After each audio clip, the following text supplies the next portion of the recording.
Why don't you start by just telling me who you are and who you serve? Yeah, of course. So my name is Lea Dombrowski. I'm a holistic health coach and nutritionist, and I help women with things like bloating and acne, like heal their bodies and their gut naturally. And I do this by using like nutrition, fitness, lifestyle changes, and functional medicine to really get to the root of the issue. I found through my own experience and just through coaching that supplements only really take you so far. So that's really why in my practice I kind of incorporate a little bit of everything Mhm. so you get can really feel better and like actually get to the root and heal, you know what I mean? Yeah, yeah, no, absolutely. That sounds Yeah. like a very, I would say, niche type of service. Would you agree? Mm. I don't know. I would debate that. I feel like most people, especially in America, tend to have gut issues, Sure. whether or Sure. not they have symptoms or not. I think, most people have symptoms and they don't even realize it, right? Like the constipation or the bloating, they may just think it's normal. Mhm. And I feel like it's so prevalent today. So I feel like especially specifically gut health is not very niche because I feel like for example, if you have like a thyroid condition, an autoimmune disorder, diabetes, things like that, that is usually stems from a gut issue. So I Mm, think more okay. people have gut issues than we like to like realize. Sure, sure. Yeah. Maybe niche wasn't the Yeah. right word. I was thinking more like specialty. Does that sound better? Would you agree? Yeah. Okay. Yeah. Yeah, I would say so. Yeah. Cool. Cool. Yeah, like you said, I would agree probably most people have some form of gut issue, but Hmm. like you mentioned, it's they don't know it because that is their normal, but they don't know what Yeah. actual middle of the road normal is. And so it's one of Uh, those things that when you are able to fix it, you're like, holy crap, I'm not supposed to be bloated every day. yeah, I know, right? Yeah. Cool. So you said that this all kind of stemmed from your personal story. Do you care on diving Hmm. into that a little bit? Yeah, sure. I mean, I don't even know where to begin, but I pretty much have had like health issues most of my life. I mean, specifically gut issues. That's Mhm. kind of why I chose this niche, like you said. But I definitely had a lot of gut imbalances even from the time I was a kid. So, of course, stereotypical went on so many antibiotics, went on so many different kind of medications, birth control, antidepressants. Like I've been on everything and it kind of just over time really destroyed my gut, and about like the age of 20 that's when I started really having horrible symptoms like the bloating. I had chronic fatigue and brain fog where I could barely function. I lost my period for like 3 years.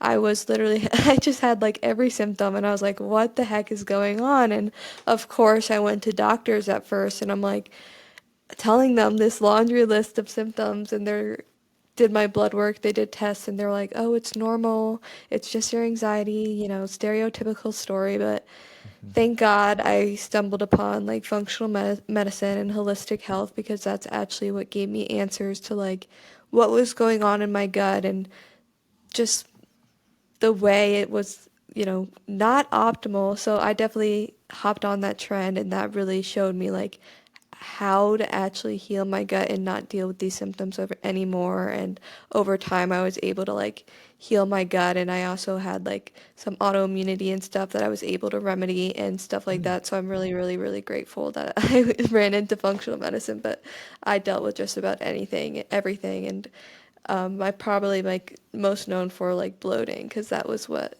was horrible for me was my bloating. Sure, sure. And I Yeah. think like bloating and you even said skin issues would probably be more of like Hmm. the more common symptoms. Yeah.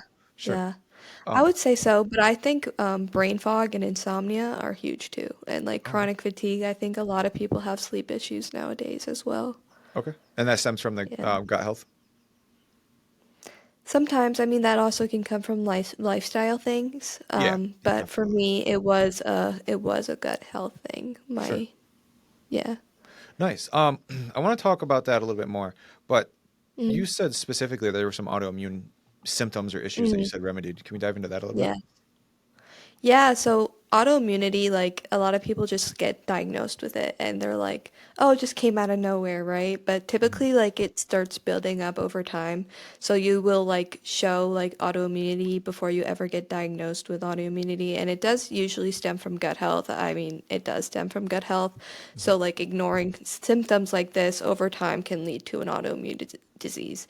And for me, like, I definitely was showing some autoimmunity, like, in my blood work and labs. And of course, when I literally grew up with gut issues my whole life and had so many different issues, like, it just comes on. And most people don't realize it. That's why, like, most of the time people get diagnosed at an older age, but you can really start looking into it younger. Like, I'm only 24 and I kind of was able to, like, get it and nip it in the bud, you Sure. know? Sure. And like obviously like those antibodies and those things still live in me, but through like functional medicine and my diet and really like being mindful, like it doesn't really show up on my lab work anymore and it's really amazing. So definitely that I always advocate like if you do have symptoms, like get it checked out before it can lead into like something different and something bigger like autoimmune disease. So I'm very grateful I like caught it early.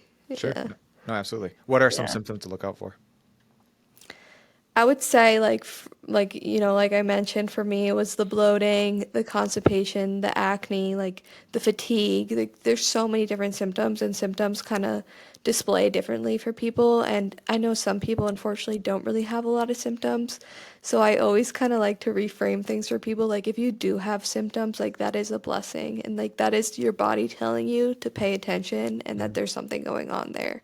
And a lot of people are like, oh, I hate like having acne and having bloating, but I'm like, that is a key sign. Like your body is communicating with you. And unfortunately, some people don't have those things, and then they will get diagnosed with an autoimmune disease down the line or something even worse. So Mhm. I'm very grateful that I did have some symptom. But any symptom, like your body and just being more aware and being like, how do I actually feel? Like if you don't feel good, like there's probably something going on. So just being aware and listening, I think is key.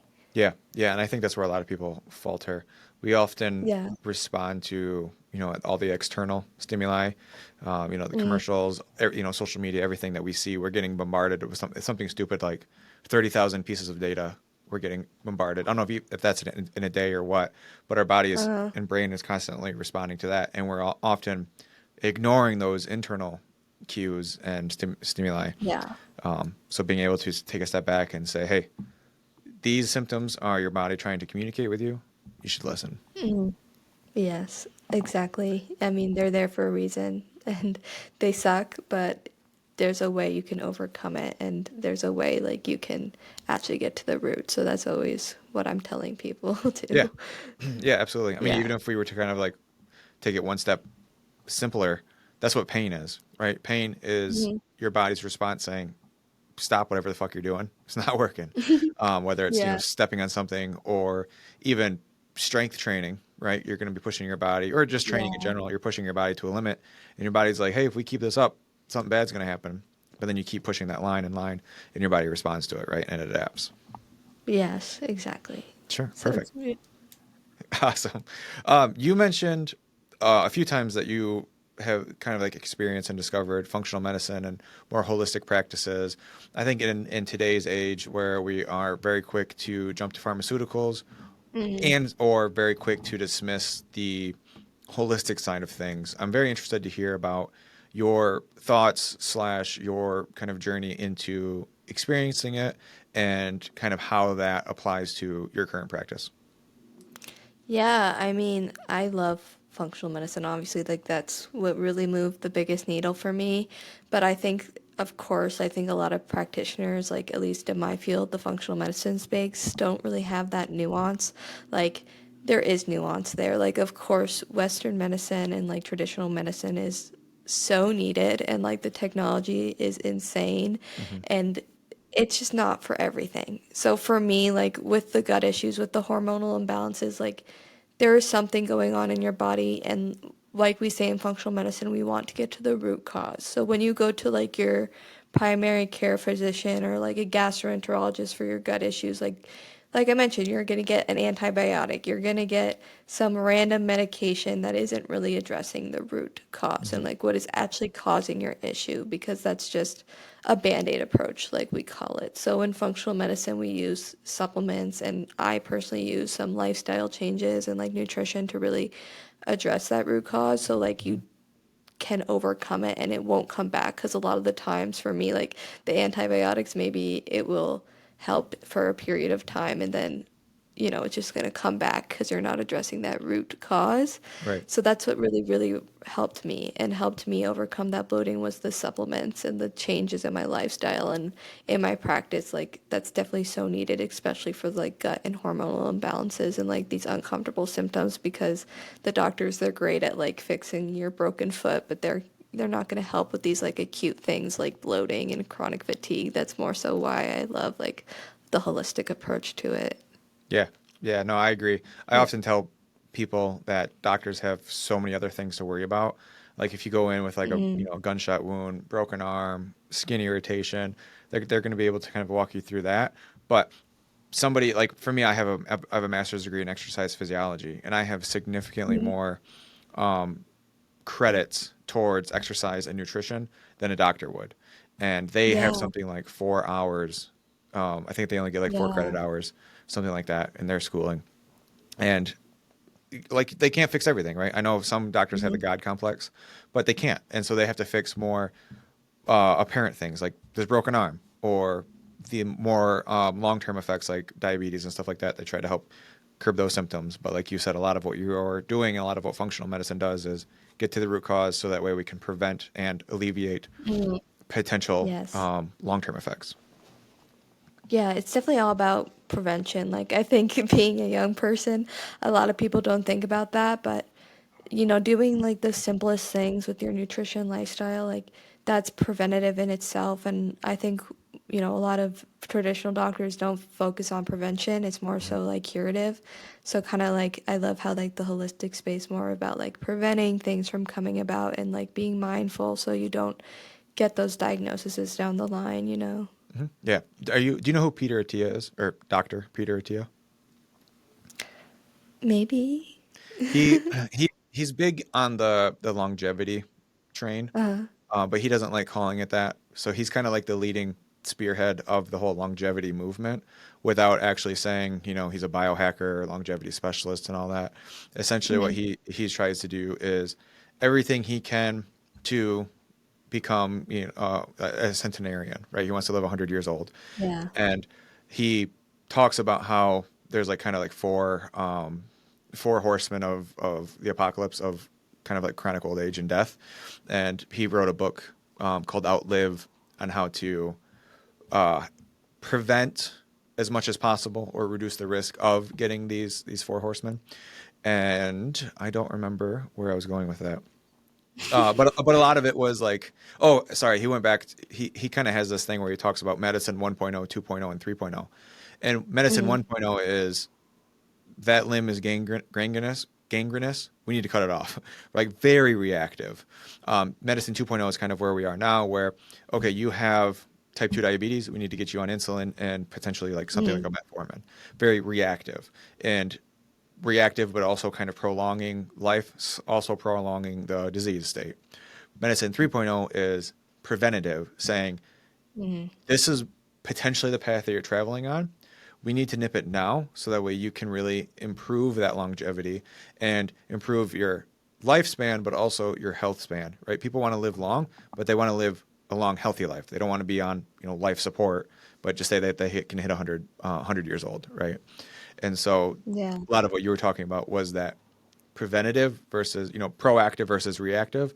And that's where he was saying the medicine 3.0 kind of will make that shift. And so it sounds very on Mhm. par with that.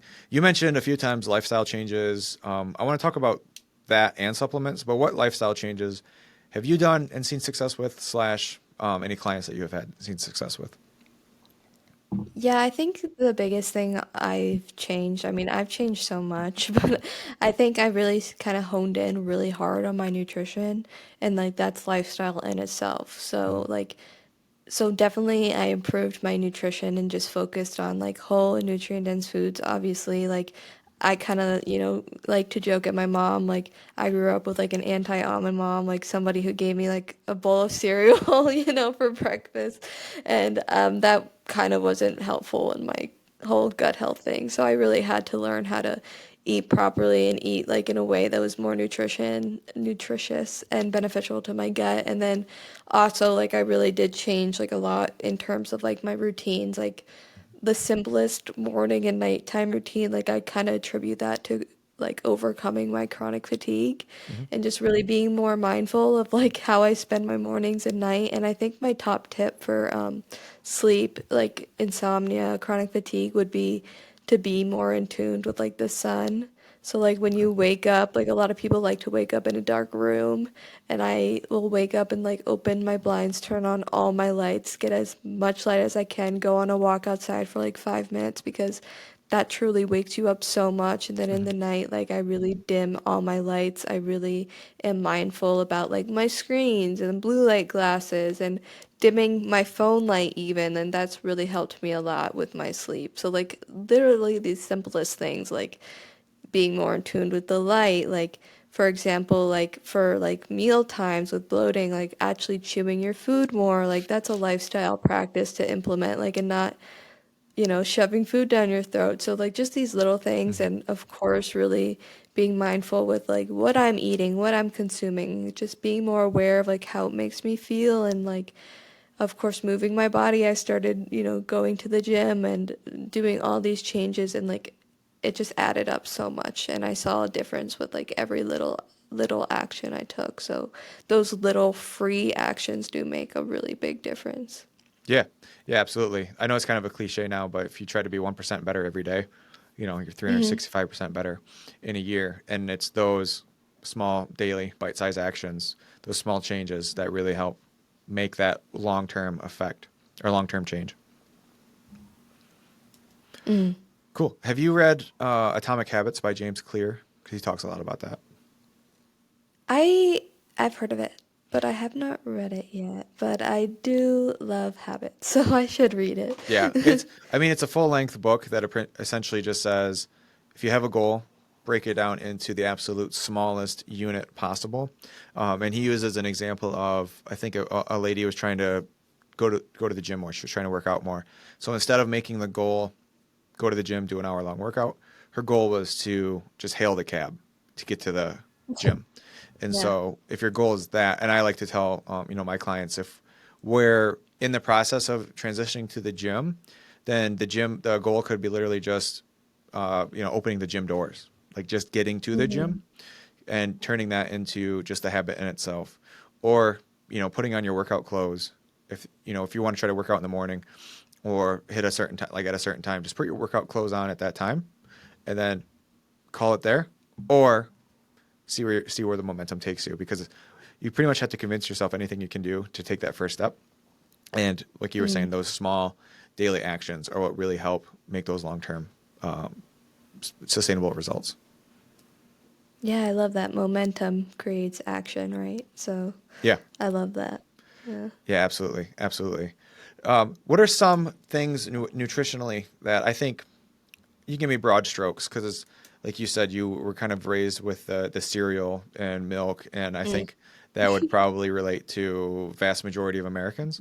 And so, what are Yeah. some, I guess, broad strokes, general advice that you would give somebody who wants to improve their gut health, but they either don't know what to do, don't know what's wrong with their gut health, they just maybe feel bloated and have the common symptoms.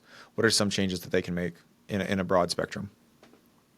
Yeah, so like nutritionally, like the first thing I have my clients do is nutrition because like I mentioned, no supplement is going to help you unless you're eating right. Hmm. So that's always where we have to begin is just like these little things. I call them foundations. But like I mentioned, it's like those whole and nutrient dense foods. And like what a whole food is just a food with one ingredient. So something like chicken, broccoli, carrots, simple foods that you're going to find usually on like the outside of the grocery store. So in the produce aisle or like Hmm. the meat aisle section. So I kind of try to avoid processed foods as much as possible. And yes, all foods are like processed to an extent, but I'm kind of talking about like overly processed foods like the Cheetos and the chips and the cereal. Hmm. So I do like nuance, of course, nuance with it, but like when I do want like a processed food, like something in the aisle, like I really do read the ingredients.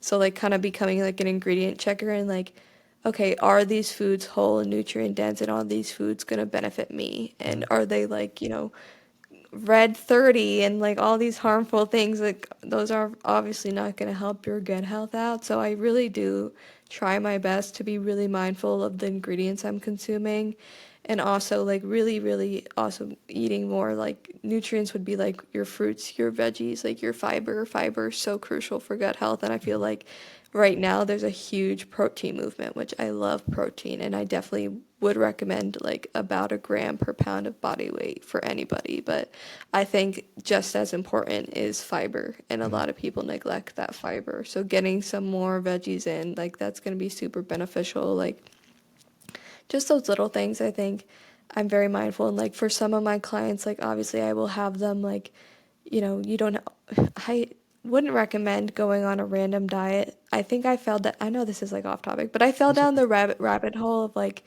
different diets. And I think a lot of people, when they do have bloating, they're like, what foods do I cut out? And like people do keto, carnivore, FODMAP, like all these crazy diets. And I think I have to say, like, food is not the enemy. Right. Food is not the reason you're getting bloated. So don't overwhelm yourself with these crazy diets and really do find somebody to help you and get testing done, because these diets, they're not going to heal your gut. And I have to always mention that to people because they're like, what can I cut out?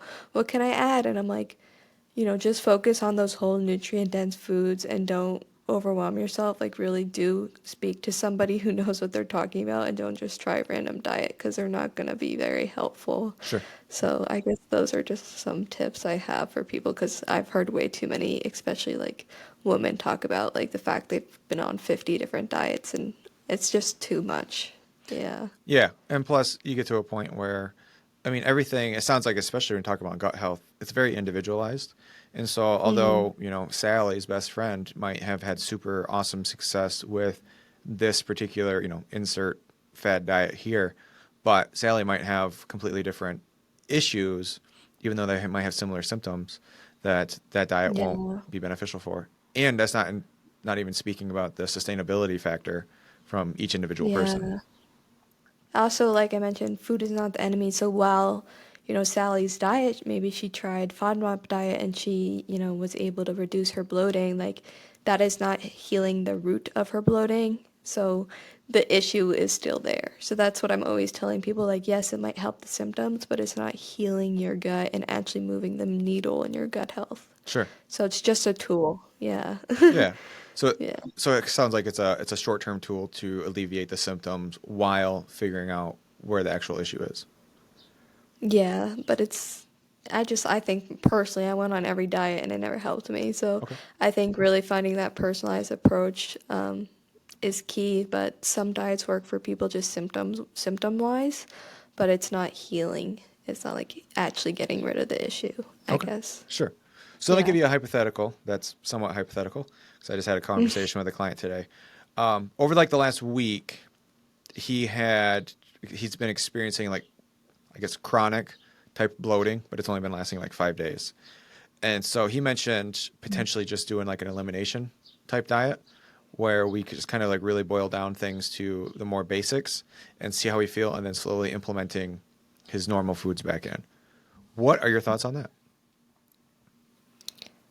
So it's just been a week that he's been bloated. Yeah. Yeah, he kind of attributes it to maybe some bad rice, but it's been a week and he hasn't had the rice since. So I think there might be something else at play.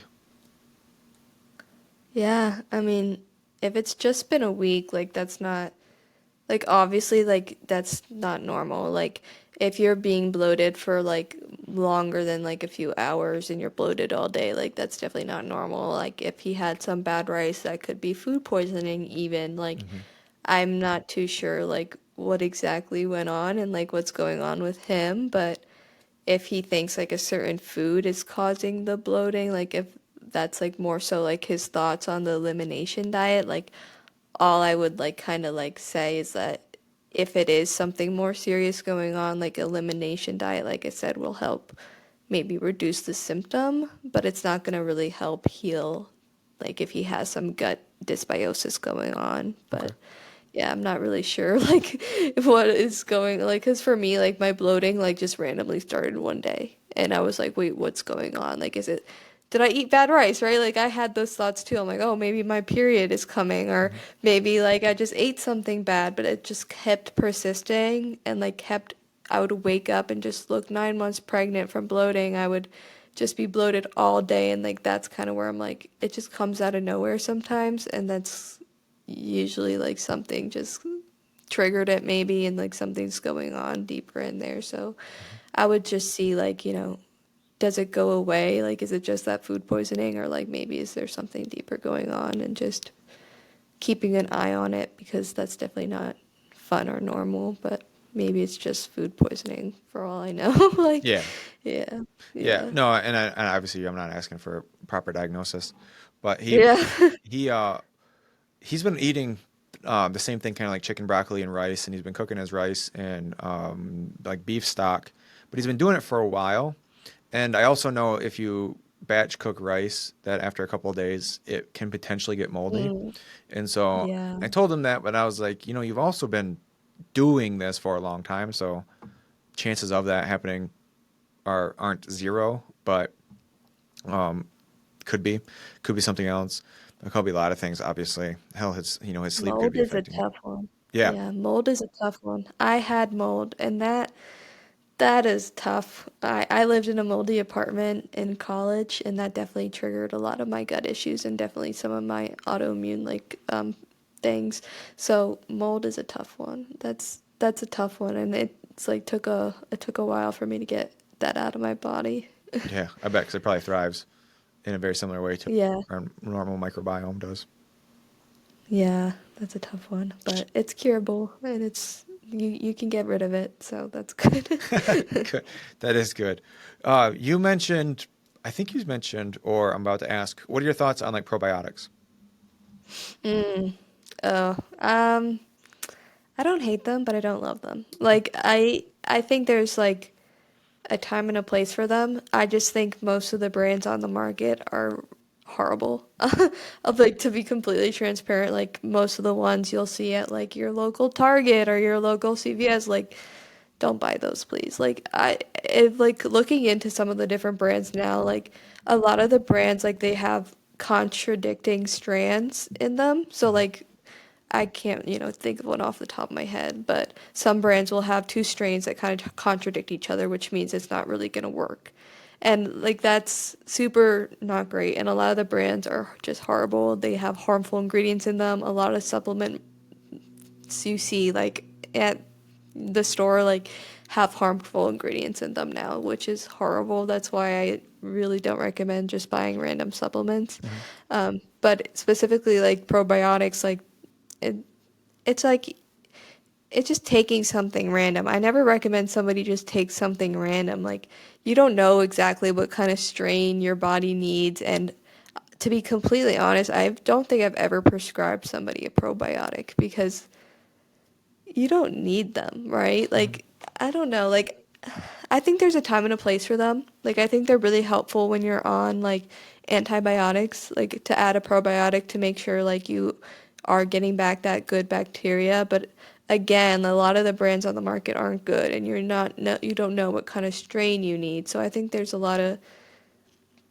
people just think it's like the best thing in the world, and I think, it's not perfect, but like I love probiotic foods. I do. Like I really do love the kimchi, the sauerkraut. Like I definitely always am incorporating those into my diet. So there's ways you can benefit your bacteria with just food alone. I would just be careful with like getting a random supplement from the store. Like that would just be my piece of advice. Okay, for sure. I want to talk about food in a second, Yeah. but I've also heard that a lot of those probiotics, the way they package the probiotic is they actually just end up killing it. So they just got a lot of dead, essentially bacteria that you're ingesting and it's not actually doing anything versus having it in Yeah. in a live form. Yeah, I don't. There's just a lot of the brands out there. I'm just like, what are they doing? Like, but I know that there are a few brands out there that are great. But it just, again, just don't take a random one. Like, Sure, sure. What are some very good foods that you want to take for probiotics? You mentioned kimchi and sauerkraut. What are some other things that people could easily implement? for probiotics specifically, definitely like the kimchi, the sauerkraut, the yogurts. Geez, I'm like blanking. For me, like I'm dairy free, so like, Okay. but like there's like kefir, obviously, like there's a lot. It's just anything fermented. Okay. So I personally always am grabbing the sauerkraut, and like kimchi, and like the more so like vegetable route since I am dairy free. But there are a lot of dairy options at the store too. Hmm. But love I love probiotics and implementing them, but they're not for everybody, which is actually interesting. Like if you have like a histamine intolerance, like your body's going to react to probiotics. So even in the food form. Hmm. So that's something to be mindful of too. Like if you are taking probiotics and it's like, why is this like making me feel worse? It's not for everybody, and that's kind of like the nuance of like don't just take random things, but you know what I mean? Like typically like a probiotic food is fine, but some people it does react. They do react to it. Sure, sure. I think that's with a lot of things, where vast Yeah. majority of the population won't have a reaction, but you might.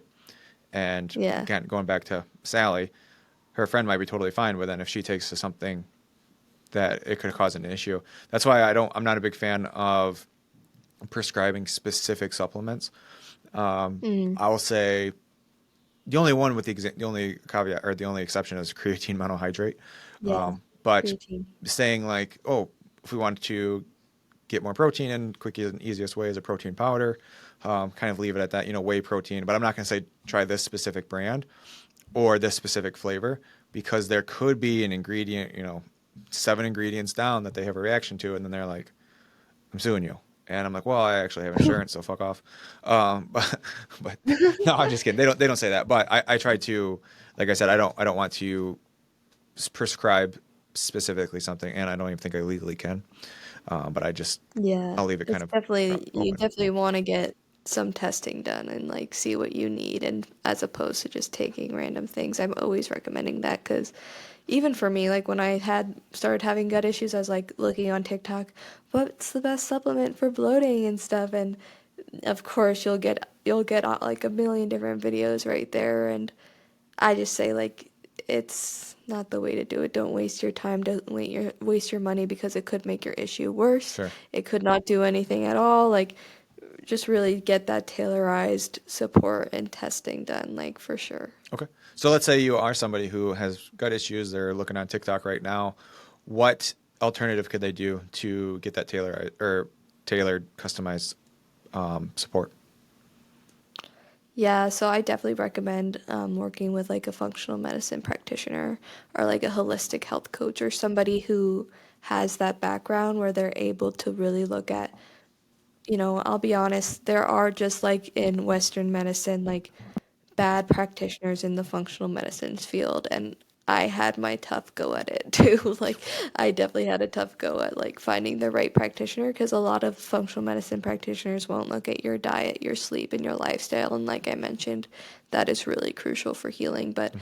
at least going and like talking to different functional medicine practitioners, getting like ask for like functional lab testing that is like reading like things like blood work from a functional perspective and getting like somebody who kind of can read that and see like what imbalances is going on and can tailorize supplements to you. And through like functional lab testing, like for me personally, like I'm able to give like more personalized like foods. Like for example, if somebody has like candida or something, I'm going to recommend something specific that they change in their diet, like cuz like for candida specifically, a good example would be like removing sugar because like candida feeds off sugar. Okay. So like getting that personalized support and like seeing what's going on in your gut so they can kind of tell you like, hey, take this supplement, maybe do this with your diet so you can start feeling better, and it takes some time, but just, definitely do your research and ask the right questions like to your practitioner. Be like, hey, like, do you address nutrition too? Like, can you help me with this? And not just like going to a random practitioner, because there are definitely some red flags out there in the functional medicine space. And I guess I would look out for practitioners who do not talk about you at all about your nutrition, and also practitioners who are want to run like 10 different labs with you and are trying to put you on 30 different supplements. Like that is way too much, and Mhm. that is them just trying to make money, unfortunately. So just being mindful of that. Okay, sure. Yeah, I know functional medicine doctors tend to get a bad rap because Um, a lot of the stories that I've heard are they get through either like a gambit of tests, but or no tests, and they just get thrown on whatever their supplement brand is. Like, oh, you need to take all these yeah. supplements. Yeah, I had that experience. The first functional medicine practitioner I went to, ran 10 tests and was put on 30 different supplements, and it made me feel so much worse. And that's just way overdoing it. Like, that's way too much at once. Hmm. So, I definitely never do that in my practice. Like, that is just ridiculous. I always start with just one test, and like, that's enough. Like, Sure, really, you do not need to do everything at once. sure. What, let's say somebody wants to kind of take matters in their own hands and do their own tests, or go to a place like any lab test now and get their own blood work done. What would you recommend, or what panels would you recommend? Um, I mean, like, if you're I mean, I don't know how you would read it on your own. Because if you do go to like, your primary care physician and get your lab work done, like typically like they're not looking for what functional medicine practitioners are looking for. Hmm. And I know a lot of people are confused by that, but like a way I kind of describe it is like your primary care physician, like their ranges are based off of the average of the US. And like when you think about the US, we are not the healthiest people. So like, do you really want to be lumped in with like the average of like a sick population? But Right. like in functional medicine, it's based off optimal ranges. So if you do want to get your labs run like at your primary care physician, I would just bring it over to like somebody who can read it from a functional perspective. So I definitely wouldn't. I would definitely try to get it done like at least read at like a functional medicine practitioner. Okay. Cool. Cool. Cool. Um, I want to ask you a very polarizing question. Hmm. What are your thoughts on artificial sweeteners? No. I don't love them. I don't eat them. I avoid them for sure. I'm very like very specific about my diet for me Hmm. personally, because that's what works for me and that's what makes me feel good. And like I mentioned, I do have a sensitive stomach and stuff, so I really am careful about what I consume, and that has really benefited me very, very well. So I'm very natural with my sweeteners. I love honey. Coconut sugar is great. I love coconut sugar. I like maple syrup. I love fruit. So it's not like you have to avoid sugar, just being more mindful of the type of sugar. I don't like the artificial. It's really, really harsh on your gut. So I tend to avoid them. Sure, sure. That was a very gentle way of saying Yeah, it. I try. No, it's all right. You can have your polarizing views. That's what it's all about. Yeah. Uh, no, I actually probably have a much softer view on that because I would much rather have somebody do like a Coke Zero versus regular Coke if it can help them get Mm. into weight loss. And so, I actually would say that like I've heard that regular Coke is better for you than artificial. I just the artificial sweeteners are really tough. I've heard, for at least for Coke. I haven't really I don't know much about Coke, but that's what I've heard. So I don't know. I just am not a fan of the artificial. no, I know. Like I said, that's Yeah. like I said, I'd rather see somebody start losing weight on the scale because weight loss, even like a 10% weight reduction, can show very similar signs of improvement as you were saying. Not saying that it's ideal, but I would rather have them take that half Mhm. step from Coke to not Diet Coke because it tastes like ass, but like Coke Zero, and then transition to like obviously water, which would be I think the optimal. But going from Uh, Coke to water, people would rather just stay where they are, and so taking that half yeah. step, I think would be Yeah. more beneficial. Yeah. And there are like healthier alternatives on the market now, which I do appreciate, like healthier brands, Hmm. because I know Coke. the ingredients in that are not the best. So like if you do want like a healthier version, like there's things like Poppy and Olipop now, Hmm. which is awesome. So just like kind of maybe doing your research and trying to find like a healthier alternative on the market. I think that would be a good step too. Yeah, absolutely. You haven't mentioned stevia. Why is that? Stevia. Um, I don't know how I feel about stevia. I'll be honest. Like, there's a lot of people in my space who don't hate it, but for me personally, I do avoid it. I am all about the natural, like the coconut sugar, the honey. Like, I'm more so like on that end, but I do like know a lot of brands that use stevia and a lot of people in my space who say it's okay. So but for me personally, I really do prefer just more natural, but Sure. that's just me. I know some people like it, some people don't. It's kind of like one of those controversial ones, but I just try to avoid it because I just feel better with the natural sweeteners. Yeah. Yeah, I remember what was it, probably 10 years ago or so, stevia was like taken like really hitting the marketing world by storm. Mhm. And then they came out with some studies saying it might be linked to some adverse birth defects. Yeah, And then I stopped hearing about it for like a decade. And now I think it's starting to come around yeah. with like they have a pop out, like I think it's called stevia or something like that. That uses stevia. I've tried a few things with stevia in it, and it just tastes really almost like bitter. Maybe it's because I'm used to Really. a very hyper sweet taste palette, but it just doesn't actually taste sweet to me. I think my favorite dupe is probably like coconut sugar. I think that's pretty much tastes the same to me. Um, but that's kind of like what I if I am eating something sweet, I try to opt for like a coconut sugar honey, I think. Yeah. Okay. And I always sweeten things with like bananas too, which I don't know, you get used to it. Yeah. Yeah, I Yeah. totally agree. I mean, your taste palette is accustomed to what you put it in, and your body craves what you Mm. put in. So if you change what you eat, what you drink, your taste palette and your body's going to crave those foods and drinks. Yeah. Which is great. Like it does adapt. Yeah. Yeah, absolutely. It's that adaptation phase that most people can't break through. Yeah, yeah. Cool. Cool. So I want to talk about holistic health because we talked about functional medicine, and I know that holistic they tend to blend. But are you familiar Mhm. with the more Eastern practices like Ayurvedic medicine or anything like that?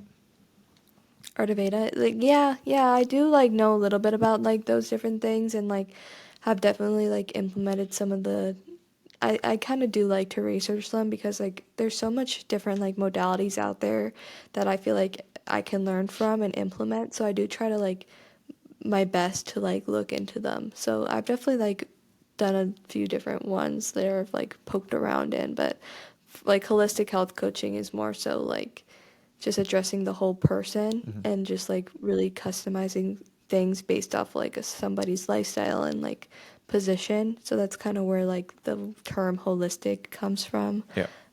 So it's not really specific to like art of Veda or like a specific modality. Sure. Sure. No, I ask Yeah. because prior to me starting my business and prior to me having my job coaching prior to that, I worked at a facility called Osteo Strong where I helped. Essentially, it was geared towards elderly women to improve bone density. That's not the important part. Mm. The important part is my replacement, the guy that replaced me that I trained. He was he was a very interesting person, but he was a weird combination of this is what the current scientific literature says, and also like a Taoist monk and a practicing Ayurvedic medicine Oh, doctor. And so, yeah. that's cool. And so he was like, we use turmeric because it has holistic Mm. properties. And also, there's 400 studies to suggest that it's the best anti inflammatory for the body. And Yeah. so he was like this weird combination. But I also have been listening to a guy by the name of Dr. K. He's a healthy gamer. I don't know if you know him. But he's also Harvard medical psychiatrist and studied to be a monk for 7 years. So like, boom, good blend. Mhm. And what he says is Western medicine has kind of like a top down approach where they test the overall population and say, based on the whole population, a majority of people respond well to X. And then with more Eastern practices like Ayurveda, they say, okay, we need to figure out where we are on an individual level and then kind of build up from Mhm. there. And he Yeah. he talks about one thing that I found really interesting was Are you familiar with like the different doshas in Ayurveda? Yeah. So Yeah. he says, there's three different doshas essentially, which are three different personality types for Yeah. oversimplification. And he says that it makes sense in a scientific sense because if you have like certain genomes in your DNA, that's going to affect every cell in your body. And so that's why you will react differently this way, that way, or the other. So there's more scientific literature to support that type of Ayurvedic doshas and stuff like that. But there's also a lot of stuff that isn't supported or flat out debunked. Apparently, they use like Mm. arsenic and stuff like that, and that's like bad. Oh. So like I said, he's kind of trying to bridge that gap, but he fully understands the limitations to both sides. And so, like you were saying with the holistic practitioners, they say, "This is where you are. Like this is you. This is what the current literature says, but this Mhm. might not work. So let's figure out what does." And I like that Yeah. approach. It's all bio-individual, right? Yeah. So everybody's different. But I do love like some Ayurveda, like the herbs and like you said, turmeric. Like there's just so many benefits to that. Like there's just so many different like things like that like out there that are so beneficial to your health. So I do like to implement that too. Good, good. That's awesome. My last Yeah. question is if you were to create your own character sheet or character based on you as a person, what type of class would you be? What does that mean? Okay, that's what I expected. I know you're not big into gaming, and so you could be like like a fighter, a wizard, mage, sorcerer. I Oh. have a feeling based on what you talked about, you'd probably be more like a druid. Listen to nature Oh, healing I've properties. never even heard of a druid. What is that? Uh, I've heard of a wizard. yeah. So to zoom out in real world, quote unquote real, um, people who are more druidic were people who were more, I guess you could call them modern day hippies, where they just listen to the Mm. earth. The earth grows the medicine, right? Like the earth, Mother Earth provides us with food that is our medicine. And then if you kind of go more like druidic, then they say like there's more like holistic, magical properties and stuff like that. That's when you're kind of blurring the lines of reality and kind of like Mm. shamans, that type of stuff. But in like D&D and stuff, druids are very attuned to nature, so attuned that they can actually turn into animals. Um, Oh. yeah. So I mean, Yeah, sure, I'll be that. I was gonna say a wizard just because I like, know that one. But I'm like I've watched Harry Potter, so I'm like I know that yeah. one. But yeah, I'll be the druid Okay. for sure. Perfect. Perfect. Awesome. Why don't you give a quick drop on how everyone can get a hold of you? And yeah. Yeah, so I'm pretty much on every platform, TikTok, Instagram, YouTube. It's just my name, Lea Dombrowski, and that's Lea. Dombrowski is Dombrowski. Very long, but Lea Dombrowski on everything. Would be happy to chat and answer any questions you have, but that's where you can find me. Yeah. Yeah. Absolutely. I definitely recommend reaching out to her if you have any gut related questions, which I'm going to guess most people do. So, Yeah, right. But thank you so much for having me on. I no, appreciate no it. problem. Thanks for hopping on.